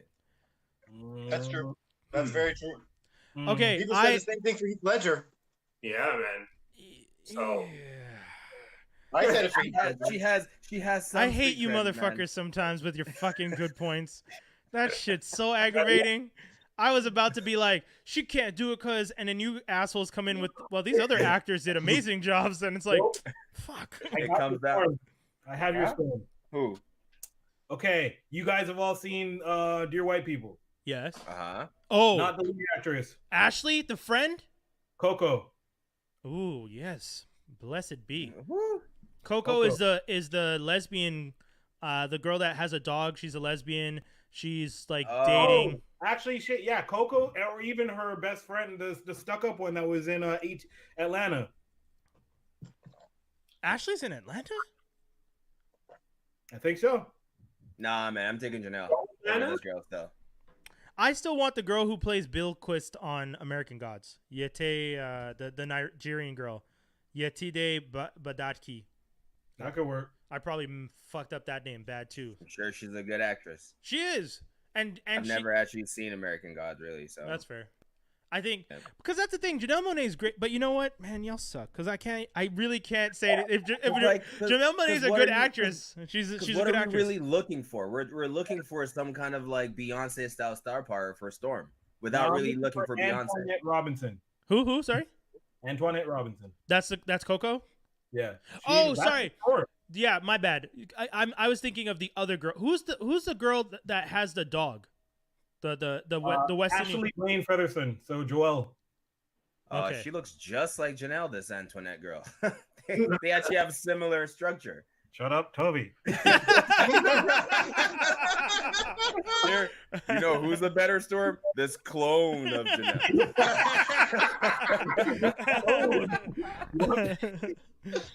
All right, I'm out. Chris Hemsworth or the other Hemsworth? Oh my God. That's great. I don't know. Anyway, we'll see what comes of it. I think the Storm talk means Storm's coming soon. The fact that Janelle Monae is out here throwing her name in the ring, I mean, that's dope. But who's the other one that threw? Method Man said he wants to play Bishop. That's another one that I was like, that's fine. Is he too old? Is the Bishop old? I don't know. Bishop's a time traveler. He could be whatever age you want. Right now. But Method Man could potentially be like, there could be makeup to make him look a little younger, and it'd be fine, I think. But wait, how much younger do you need him to look? He's a black man from the future. He's gonna look. Yeah, 40. But he's not like in his. Isn't he in like his 50s now? Method is like mid 50s. Method Man is. But guys, he's black. He's not a 50-year-old Method looks like 50. Yeah, but again, a 50-year-old Method still could pass for a 40-year-old Bishop. Let's not pretend like. Skinny, you look surprised he's 50. Holy shit, this thing. Yeah. All your favorite rappers are in their midlife right now, homie. That's what's old, bro. That's your problem. We are old. Yeah, that's great. That is great. Like, how old is Redman? Redman is. Remember when we were watching them on TV? They had a good 10, 15 years on us. How old is Redman? Someone please tell me how old Redman is, because I. Reggie Noble's like at least. Redman. Reggie Noble. Redman's got to be like 43. Redman is 50 years old. Oh my god, so they're the same age. Jesus. I thought Redman was a bit younger, actually. I thought he was older. Rhymes. So is Nas. Yeah, man, all of them. Nas is 46. God damn. Wait, what year? If. Oh, okay, yeah, the 70. Yeah, that's what I was gonna say. Yo, that makes sense though. If you're born in the 70s and you're a young black man, you wanted to be a fucking rapper, like the disco era then leads into like the sampling and hip hop and all that, and you grow up in the 80s listening to hip hop. That's all you wanted to do. Yep, 100%. So 80s, 90s. Yeah, man. That was like the predominant thing for sure. That's crazy. That and basketball player. Yeah. Well, that's also because that's all they told us we could be. Let's not forget. Those were the paths. They said you're black and you're from the ghetto. Here's a mic and here's a basketball. Figure out which one you like more. Okay. In certain places, like America, for sure. Yes. Here, I just for some reason those sounds and the way they look playing, like it resonated with me. Yes, because those were the only. But Tobi, you realize that's because those were the only successful black people that we saw depicted, other than Cosby and Fresh Prince. That's deep. It's true, man. I'm not trying to think about it. I feel you. Like you're because the other successful black person of the 90s was Clarence Thomas, who is a Supreme Court judge accused of sexual misconduct. Like that's another big successful. Jesse Jackson, who ran for politics, but we were kids, so we're not interested in politics. Like when you look at all the Oprah. I don't want to be a talk show host. Like you look at all the successful black people from when we were kids, the most successful ones that were interesting were the athletes and the rappers. Yeah, that's and then you have I mean, when you put it that way, it definitely shows the power of influence. Because, dude, check this out. Brandon, let me see if I'm as director. Was Spike Lee someone that looked interesting and appealing to you when you were growing up? Was Spike Lee one of the people you looked up to? Not necessarily, to be honest. I mean, but it was out of my, only later on in life that I realized what a great actor he was. When I was young, no. It's only until I started studying film that I was like, Spike Lee dope as hell. Because I'm thinking, one of my friends was telling me, he was just like, when I was watching movies and stuff and I was so into Spike Lee himself was connected to the culture of basketball because he's always courtside and to the culture of hip hop because hip hop was in his movies. So even the successful people who aren't doing the two things that we're told we should be doing were still connected to those cultures. Yeah, 100%. Yeah. 100%. No, you're right. Definitely right about that. If we saw different representation, things might be a bit different for sure. Yeah. But I'm not mad at the representation. I like to think that those guys, like basketball players that went on to do things in the community, I'm happy about that.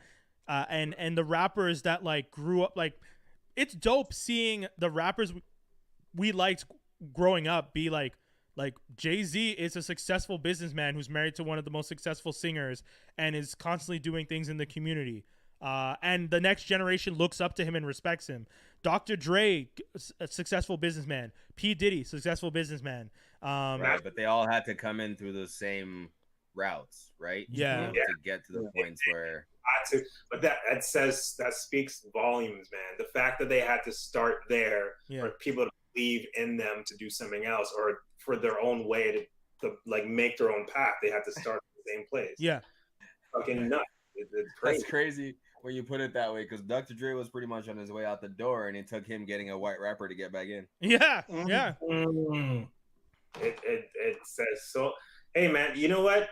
Kudos to that. It was a good move to be like, you can't do anything else but rap in basketball, man. They really pigeonholed everyone, man. It's crazy. But now, successful billionaires who develop programs and give kids other opportunities. LeBron James is out there starting schools, and as much as I don't like LeBron as a basketball player, I respect the fuck out of him as a businessman and as a community leader. I'll tell you that much. So, man, we got them. Yeah, go ahead. We out here getting deep again. Sorry, go ahead. Yeah, I know, exactly. Let's move it along a little bit here. Laura Bailey, voice actor who did Abby in The Last of Us, is getting death threats online. Why? Stupid. Yeah. For what? Yeah. Because they're people are upset stupid about how the game turned out. But people are stupid. What does she have to do with how the game turned out? There's nothing to do with that. It's. I will say this one thing. Oh, sorry. Go ahead, Brandon. No, go ahead. I'll speak after. I was gonna say, as much as that, this whole situation pisses me off, I will say that at one point, I did say, I hope they kill the kid who plays Joffrey because that fucker does too good of a job. I didn't message it to him. I just said it to my friend because I was mad about Game of Thrones. But I didn't say it to him. I just said it as an anger. You can't kill the messenger because it delivered the message perfectly. And this is coming from someone who studied television and sound and knows damn well this kid is just an actor who is told to read lines, but he did it too well, and that shit pissed me off. I mean, go ahead. Yeah, go ahead, Brandon. No, I was gonna say I didn't even know why. I'm a massive fan of Last of Us. Like to me, my top 3 favorite games I've ever played in my life. Dope. You mean favorite movies you've ever played? Oh, sorry. Yeah, go ahead. There's barely any gameplay in that game. Look, man. Right. Yeah, you're getting me fired up. Let's get in, people. In this corner. Yeah, you know what? I agree. There's a lot of gameplay in it, but I do agree that this game, compared to any other game that had cutscenes in it, I was like, all right, X, I'm done with this. Yeah. Last of Us was so well done, so well written, acted, that I didn't mind the cutscenes because it added for me the story, and it was incredible. Yeah. Ellen Page was amazing. Yo, no shit. Keep going. Don't let us I'm sorry. Ignore me. Anyway, I'm just saying, like, you guys played the second one? Anyone play the second one? I haven't. I know what happens in the second one. I haven't played it. I haven't played it. I'm still playing it right now, actually. And it's to me, it's incredible. And I think people who are complaining are little boys who wanted to play as male characters, because this whole game you're playing as female characters. It's incredible, and the story's really good. So I don't understand why the game's incredible, but people were pushing some feminist agenda and all sorts of bullshit. But so I did see that in a lot of the comments and a lot of the things and things that were posted. It's complete bullshit. I think they're the same thing they did with Brie Larson and Captain Marvel. Yeah, they killed her for no reason. Yeah, there's something I don't understand. One thing though, the first game you play as Homeboy, and the girl is in the game. Yeah. The second game you play as the girl that you were introduced to and is in the story, who you also got to play as in the first game in some missions. Why is that like I don't understand the anger. No. So they're okay with her. That's not Abby. That's Ellie. No, I know. That's the main character you're playing as now, though. Like, I think what Brandon is saying is that people are so upset over just having to play as a female character, they just started targeting all the characters and all the voice actors associated to the project, because they're just like, I don't want to play as this girl, so I'm gonna be mad about every other thing and have excuses to just lash out at people. Yeah, they wanted more Joel, pretty much. It's ridiculous. It's such a well-told story that to me it was like, like I'm not without any spoilers, and just everything that happened, I'm like, yeah, this makes sense. Yeah. Interesting. Do you think the first one was so well done that people are actually get so attached to a character that it doesn't really come down to whether he's male or female? It's more like you're messing with my favorite character and that's who I want to play as? Because I would like to think for me, I would like to think that, but I think it's really just because they're like just jerks and the Gamergate type thing. I'm inclined to be on the same side as Brandon based on everything else that's happened for sure. Yeah. I honestly believe that's exactly what it was. And some of the comments, again, like I said, was like pushing a feminist agenda and all sorts of bullshit. And I was like, it's nonsense. Yeah. Joel was a good character. Ellie was a fantastic. To me, Ellie was like my favorite character in the first one because she had a lot of depth to her. I mean, so did Joel in a way, but. Like, to me, seeing her grow up, I want to see more of that and see how she develops in a world. She was a 12-year-old, 13-year-old kid who grows up in this apocalypse zombie world. Yeah. I want to play as this character and see how she's changed throughout. Yeah. Right. He's already going to be the same dude that he was. Like, so. That's a good point. Anyway, I get very heated because I love that game. So that's a good point, man. I didn't even think about it that way. Everyone who likes that game really loves that game, though. Yeah. Yeah, go ahead. No, I was gonna continue with the other gaming stuff, but I'll let you finish your last thought. No, I was just saying it was so good that I played with my girlfriend next to me, and she sobbed. Like, not just cry, she was like, "Aw, damn, man."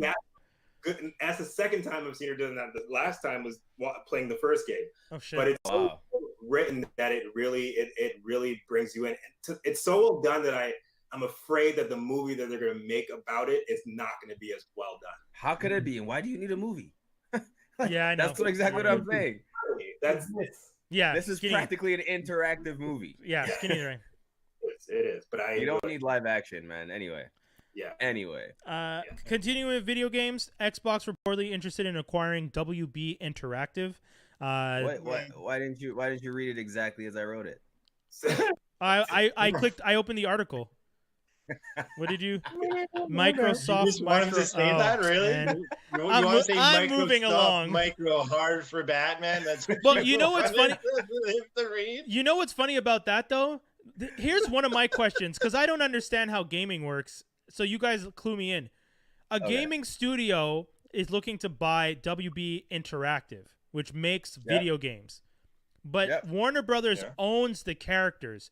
So if Xbox acquires WB Interactive, they won't get Batman by default. They'll get Arkham Asylum and have to license the rights to use Batman for future games. Because Warner Brothers can still license out Batman to other companies now, the way Marvel licensed out the Avengers to every random fucking company to make a game all of a sudden. They're trying to get like the people, the design, like the I don't know the real term of it, but like the architectural designs of how they map out the games and stuff, and like the graphics that they are able to create. That they're trying to acquire those assets. They're trying to get the bases, and the IPs, but also obviously Sony owns Spider-Man, and that's a staple on PlayStation. Yeah. So what Xbox and Microsoft is trying to do is find that one thing, that same way how PlayStation has that flagship game. Man, PlayStation has been killing them with the God of War, the Spider-Man, like the exclusive titles, and Microsoft doesn't have those. It's lacking. Do you think Sorry, Brandon? I said the one thing that you used to have that really got people to buy like 360 was Gears of War. Right. Yeah. And Halo. And that was a really good game. Yeah. They dropped the ball with those later games. Because that's the thing. I hope they don't take Batman because I don't want to play Batman on Xbox because I won't buy an Xbox. Fuck Xbox. But I mean, the way I'm looking at this is if I'm Warner Brothers, I wouldn't want to limit myself to Xbox only for my games. Because I've already been on PlayStation. 100%. So to me, it seems I still think that even if Xbox gets WB Interactive, more like what Dave was saying, they're gonna get all the coding and structure of game building that they've done, but they're not necessarily gonna get the characters just like that, because WB still owns these characters. Yes, but Microsoft can get rights to characters like the Harry Potter games, for example, okay. DC Warner Brothers characters that they aren't using, and with that technology, create a game that's good enough, or work, or get a character that's good enough to draw more people to their platform. That's really all this play is. It's a moonshot. Yeah. Okay. You know. Yeah. Ubisoft. And other news. Same old story. What happened I was with the gonna VP? try and do a segue. Oh, Ubisoft, you be hard for. No, I'm kidding. Oh God. Especially not with this story. Well, literally, wait. Yeah, I was gonna say, isn't this story about some bad shit? I don't know if we want to use that. Maxime Belland, former creative director and editorial vice president of Ubisoft Toronto, has resigned from his position following assault allegations published on social media, as reported by Kotaku reports. I mean, that just means that he did the. That just means he did the crime. He's doing the time by leaving, and that. Didn't someone else in Ubisoft just get outed for doing some fuck shit too? Like another dude? Ubisoft is getting it hard. A whole bunch of higher ups in Ubisoft got into some deep doo doo. It was it's him and that Tommy Francois guy. Yeah.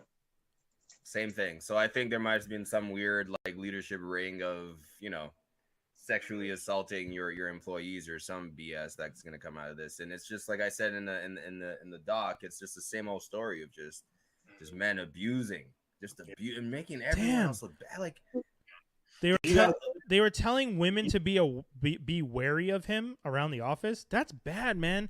Like, who was the other dude that got Pixar? One of the dudes at Pixar was like that. They were saying that they used to warn him, and like he hugs for a really long time, and I was like, shit, man, that's bad. Like, that's not a good. There's a bunch of Joe Bidens everywhere. Oh shit. Oh man. Anyway, speaking of Kanye, no, sorry. On top of this story, and if you guys don't know, look up Joe Biden and young girls. No, we know. It's just okay. All right. Unfortunately, those are you're damned if you do and you're damned if you don't in the States right now, and that's really fucked up. Like to just anyways, one thing I wanted to point out about this Belland story is that his wife was actually head of HR. Oh shit! Wow, dude, so conflict I'm curious of interest. to know exactly. Like you can't have your wife be the head of HR in a company where you. Yeah, like how do people come to you with complaints about the husband? Like that obviously gets swept under the rug. What I encourages that shit.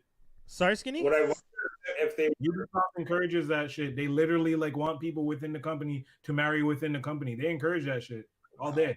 Oh, they don't allow loyalty any parties. They don't allow what? Spouses. They don't want you to bring your spouse to any parties at all, like ever. Wow. Essentially, they want you to cheat with someone at the party, fall in love, and ruin your life. But hey, you still work for Ubisoft. We were there for you. That's messed up, man. That's messed up. Joss Whedon sucks. Okay, next thing.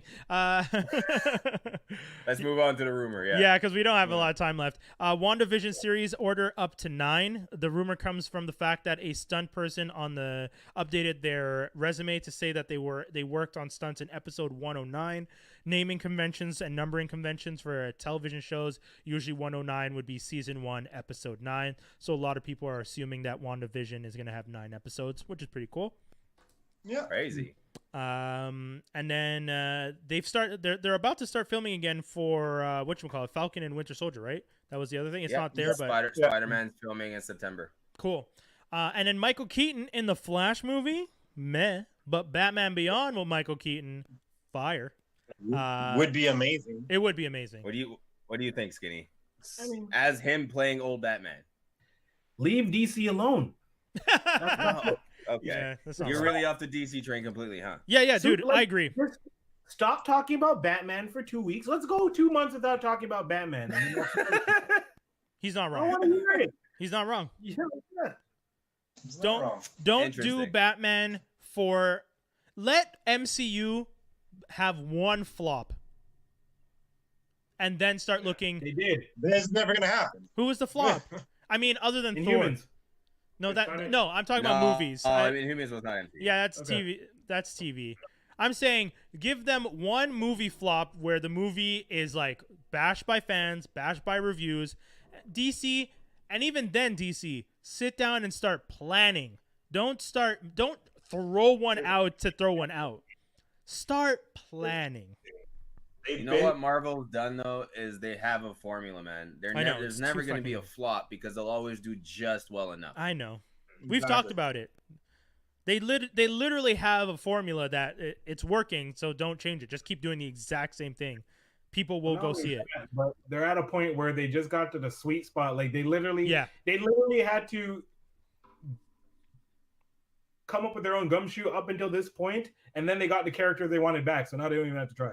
Yeah. So in your mind, Skinny, if we're not going to talk Batman, Superman, John Jones, Wonder Woman, Flash, Green Lantern, all these characters we've seen already in live action form. Yeah. Who would you pick? Give me Green Lantern. No, Martian Manhunter, they gotta do right. Yeah, right. Done him. Give me Green Lantern. Give me Martian Manhunter. Let's talk about freaking I don't know.